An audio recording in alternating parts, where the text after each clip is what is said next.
Welcome to my channel. I thought I would start the new year by trying out a new format of video. I wanted to do a story time video, so I want to talk about the time I got hit by a car, which is pretty funny.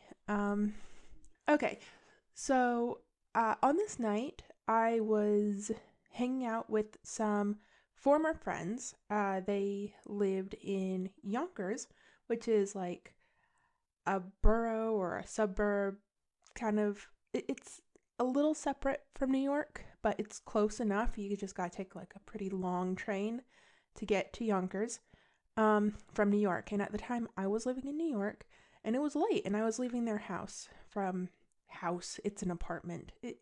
We all lived in apartments. I was leaving their apartment. I was leaving their home. That's it. I was leaving their home. To get back to my home, which was also an apartment.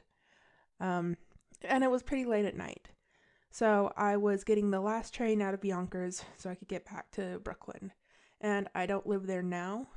I don't feel like this is too much information since it's so long ago. It was the last train out. I had to catch it. But it was also really late and I was hungry. Luckily, there's a bodega, which is just a fancy word. It's not really fancy. It's New York for corner store. There's a bodega right next to the train station. So I thought I would run in, get a sandwich, run out, catch my train. I had 15 minutes. So it would be tight, but if I ran, I could make it. So I got my sandwich and I was going to go to the train station, which was right across the street. And I remember this part really, really vividly.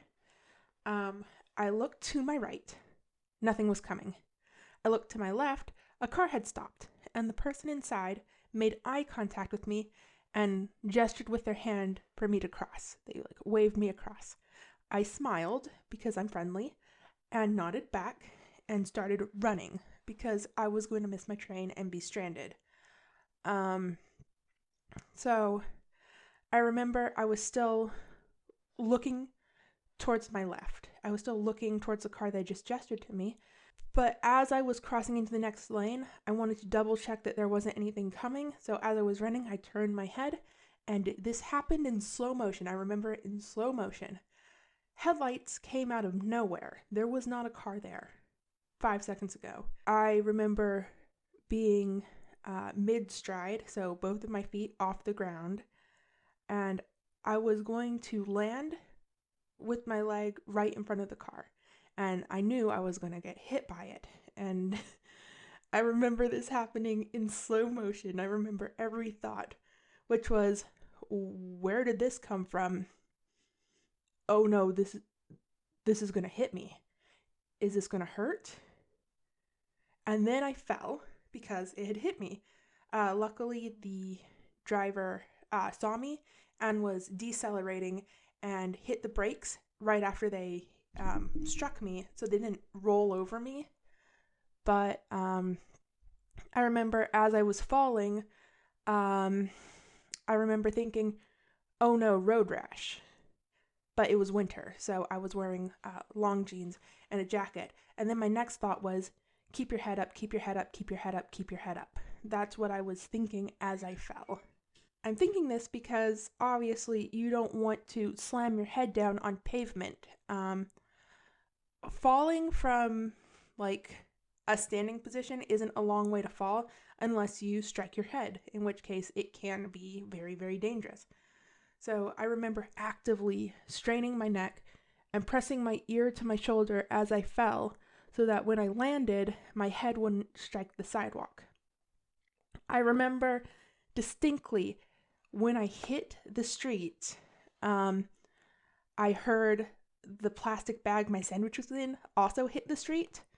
And I'm really embarrassed about this, but I did think, oh no, my sandwich. So that could have been my dying thought. And I slid about a foot. But again, because it happened to be winter, there was no damage. After I stopped like, that's a very long way for me to describe what happened, but I was experiencing it and I can remember it happening in slow motion.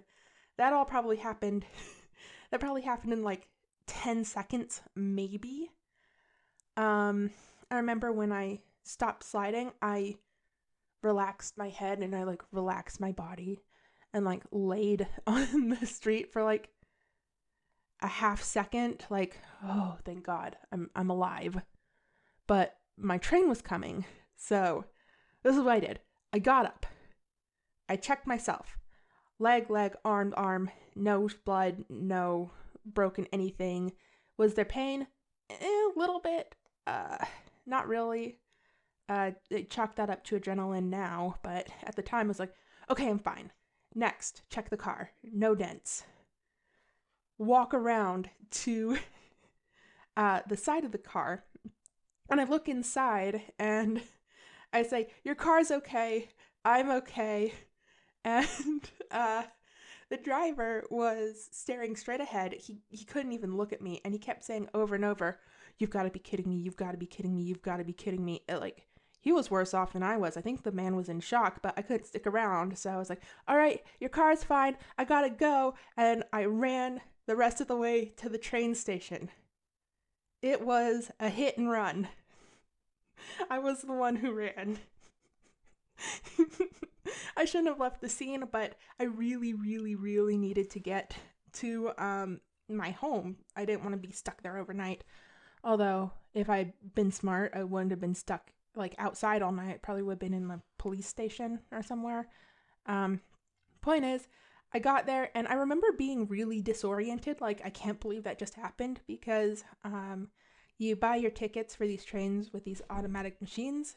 And I kept typing in where I was trying to go wrong over and over again. It took me 3 tries to get my ticket to finally like come out right. And I remember being in a hurry, so I was like, I don't have time for this. I don't have time for this work. But I was very disoriented. I got there and I felt silly for running in the first place because when I got to the platform, I did have to wait like 3 minutes. So the bodega was so close to the train station, I probably didn't even have to run. I still ended up waiting. So I felt like, oh my goodness, if I had known I would have had to wait anyway, I wouldn't have rushed over here. But when I got on the train, I checked on my sandwich. It was wrapped up and protected, so I ate it. The sandwich that landed on the New York ground. Yeah, it was fine. I ate it. I was hungry. It was late. I was the only person on the train. Doesn't matter. Don't judge me. And I texted at the time, he was my boyfriend, but now he's my husband. So I texted him about what just happened. And obviously he was pretty upset about it. He was like, are you okay? Who did this to you? I'm so mad at this person who hurt you. And I was like, no, I'm not hurt. I'm fine. I mean, I don't think I'm hurt. There's a lot of adrenaline. And he said, did you get a license plate? And I said, no, I should have gotten a license plate number. It's pretty morbid, but I think a lot of college age kids have a pretty dark sense of humor. A lot of my friends, when I was in college, used to joke, like, if I just got hit by a car once, my student loan problems would be over.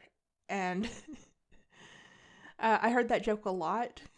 So that's what popped into my mind when he asked, did you get a license plate number? And I completely forgot.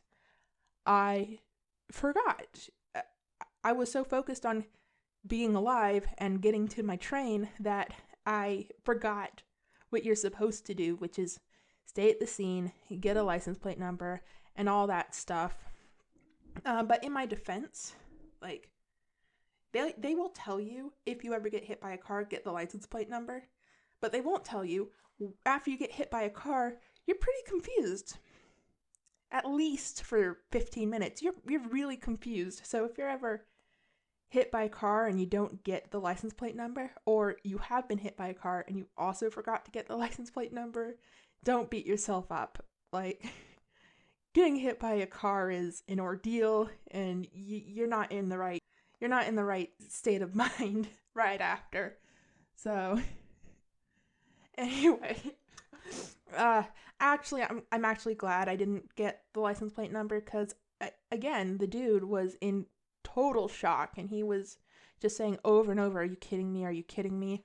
If I could talk to him again or contact him again, I would like to let him know, like, dude, you're fine. I'm never gonna press charges. I am completely unharmed. You're okay. I forgive you.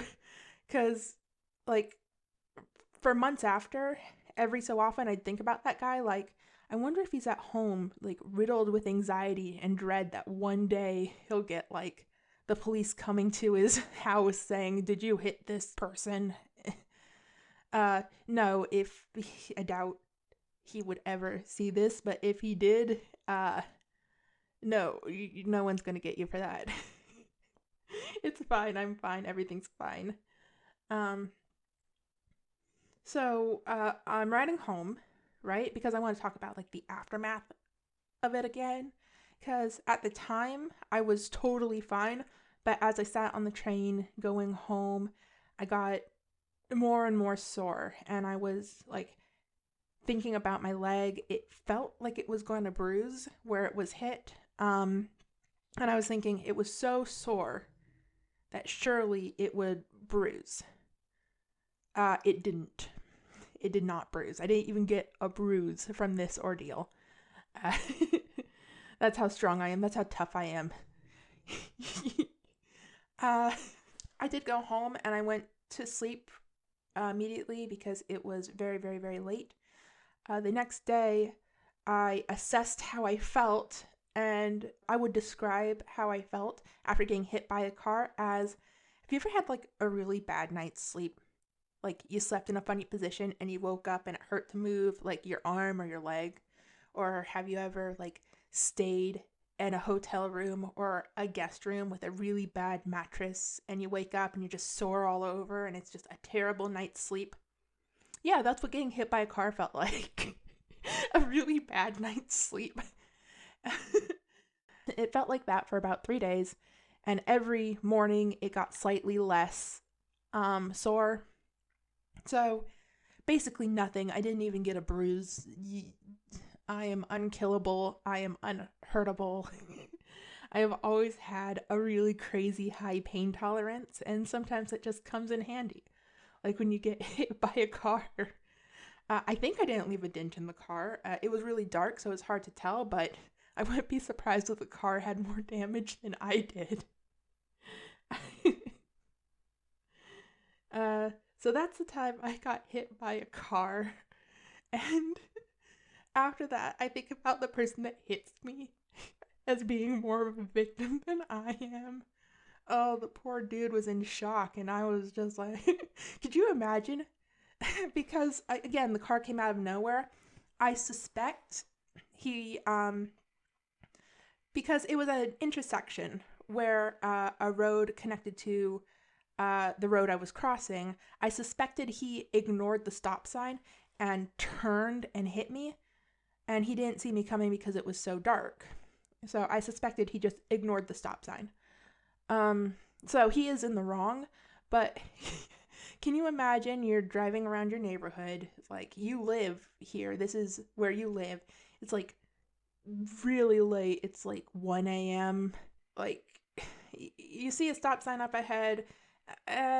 You live around here, you kind of ignore it every day. You do a slow down instead of a full stop and you turn and then thump, you hit somebody. You hit the brakes. They get up. They come to your window. They say, "Your car's fine. I'm fine." And then they run.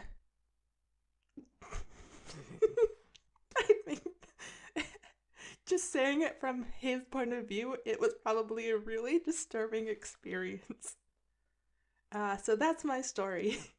This is my first storytime video. I have other stories about other injuries I sustained. So if you want to hear more stories about me being hurt or more stories about my life in general, let me know in the comments. Uh, It was fun talking about this. I don't talk about it very often. I didn't even tell my parents when it happened because I didn't need to go to the hospital. There were no consequences. If I had hurt myself, I would have told them, but nothing had happened. Nothing happened as a result, so I didn't want to bother them with it. Like, oh, I'm totally fine, but I got hit by a car. It would probably worry them a lot, so I opted not to tell them because I didn't want to worry them. That sounds really bad. When I decided I wanted to try making storytime videos, I thought that this would make a really funny story because not everybody gets hit by a car. I thought it would be unique and kind of funny, and no one got hurt, and nothing bad happened. But I did tell my dad I got hit by a car because could you imagine finding out that way? Like, yeah, my child didn't come to me with this, but they made a YouTube video about it, and I saw it on the channel, and that's how I found out. Ugh, it'd be awful. So I did have to tell him about that. Uh, so yeah, that's my story. Again, if you want to hear more story times from me, let me know. I hope this video turns out well. It's my first attempt at this format. Thank you so much. But wait, there's more. Before you go, I thought I'd tell a little bonus story because something kind of crazy happened. This company, Gaomon, asked me to review their tablet, which is really crazy to me because I'm a small YouTuber and I'm like a nobody. So why would anybody ask me to promote or review anything? But they did, and that's really cool. So they sent me this tablet for free and asked me to review it. And honestly, I have to say it's really good. So it's a Gaomon M106K Pro. The things I like about it, the size is really good. My first starter tablet was absolutely tiny, so having the room to really draw, like artists know that you get smoother lines when you have a full range of motion. So being able to really move your arm across it, it makes for better line quality. And so I like the size of it. I liked picking it up. It had like a weight to it. I've had tablets in the past that have felt kind of flimsy and cheap and a little plasticky. So it felt like if you pressed down too hard on them, put too much weight in the wrong place, it would just snap in half. This thing, it felt sturdy, which, I mean, obviously you don't want to throw it across the room like a frisbee, but if you want to carry it around in your laptop bag and be able to work on the go, it feels like you can safely travel with it and it won't fall apart on you. So I like that. I like the packaging. Is that a weird thing to say? It's not really about the product, but I like the way it was packed. It looked really clean and professional, and it had a little card, and it came with this glove, which I'm keeping. I'm keeping the glove. I gave the tablet to someone else, and I'll get into that later, but I'm keeping the glove. And I like this pen. The pen is thinner than like the Cintiq pen I use. It feels more natural in your hand, like you're writing with an actual pen. So I really did like the feel of the pen. That's like a small detail that you wouldn't think is important, but it actually is. It's pretty important. Like, the thing that you really want in a tablet when you start with traditional art, and nobody starts art with digital art. We all start with traditional art. So they make special pens, nibs, whatever they're called, that feel more like you're drawing on paper. They try to make the pens feel as natural as possible because having a more natural feel when you're using a tablet, yeah, it helps smooth the transition from traditional to digital. And I think that's very important because overall, I'd say that this tablet is really good for beginners and starters. Gaomon has tablets that, as a pro, I would be more drawn to, like ones that have screens, but they're much more expensive. So this is a good starter tablet because it is very, very, I don't want to say cheap, but it's inexpensive because like the quality of it doesn't feel cheap, but the price of it is really good for the quality of the product. It only costs like $65, and like if you're getting overnight shipping or fast delivery or tax, it's probably like 70 in total. It's a really good price. I remember my first starter tablet was much, much smaller, much, much flimsier. It didn't work for me very well, and it cost around $200. So this is a better product, and it's a quarter of the price. I'm actually thinking about getting one for my cousin. He's thinking about getting into digital art, so I think this is a perfect starter tablet because it's a really high quality tablet, but it's not too much of a commitment. You're not sinking in too much money because you don't need to go out and get like $1,000 Cintiq when you just want to try it out and dip your toes in. So if you're thinking about starting art, but you don't know which tablet to choose, I recommend this one. I'm actually sending it to my cousin, so I'm recommending it to him. But I don't have that tablet anymore because, surprise, it's a good product even if you're not an artist. My mom ended up taking it from me. But not the glove, though. I like the glove. I'm keeping the glove. She can't have it. No, my mom is a math teacher. So she had a little teacher tablet so that she could write out and solve equations in real time for her Zoom class because classes are online now. So it was really important that she be able to write equations in real time for her Zoom class. So when her little teacher tablet broke, this was a godsend. It works really well. She's going to keep using it.